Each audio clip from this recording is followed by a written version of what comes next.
প্রমত্ত বহমান স্রোতস্বিনী নদী রূপসা নদী। এটি খুলনা শহরের একদম প্রাণকেন্দ্রে অবস্থিত, প্রাণচাঞ্চল্যে ভরা এই নদী। এই নদী শেষ সীমানায় 18 বেকি, আতাই এবং ভৈরব নদীর সঙ্গে সম্মিলিত হয়েছে। আমরা যে জন্য বসে আছি এখানকার ডলফিন দেখার জন্য।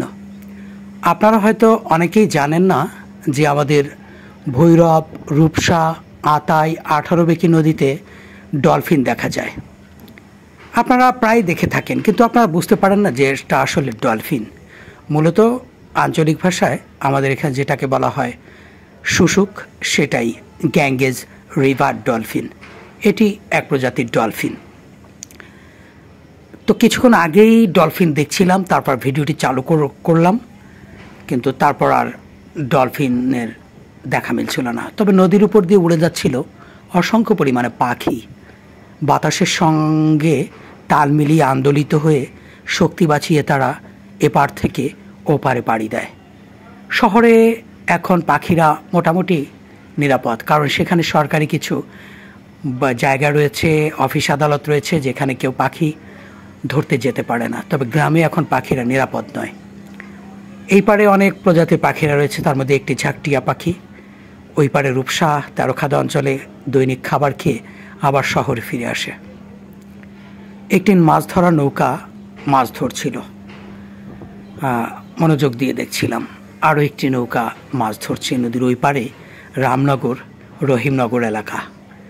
ওই পারে আমাদের আলোর মিছিলের সদস্য ইনামুল কবির ও তাহমিদ হাসানের বাড়ি এবং মিনহাজ মোর্শেদের বাড়ি, এবং একই সঙ্গে RRN র্যাপিড রেসপন্স নেটওয়ার্কের ফাউন্ডার প্রেসিডেন্ট এজাবুল কায়েস ভাইয়ের বাড়ি একেবারে এখানেই, এই কাছেই, ঘাটের কাছেই বাড়ি।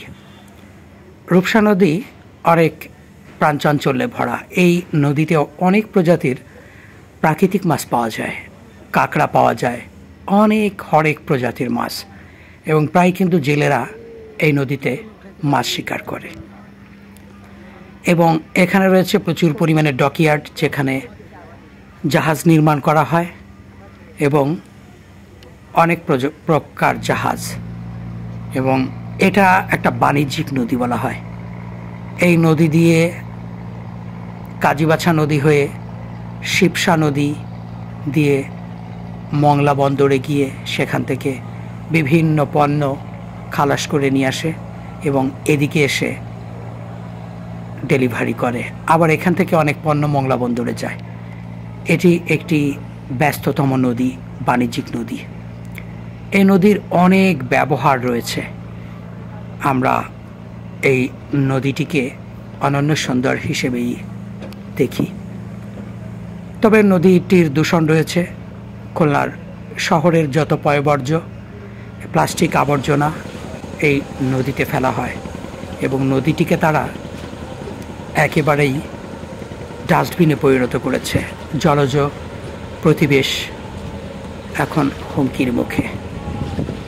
আমরা বেশ কয়েকবারই বলেছিলাম কর্তৃপক্ষকে, এই নদীকেন্দ্রিক যে বাজার সভ্যতাগুলো রয়েছে সেখানকার ময়লা আবর্জনা একটা নিয়মতান্ত্রিক পন্থার ভিতরে নিয়ে আসতে, কিন্তু সেটির এখনও কোনো বাস্তবায়ন আমরা দেখিনি।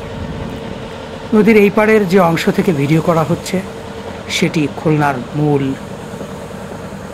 চালিকা শক্তি, বাণিজ্যিক নগরী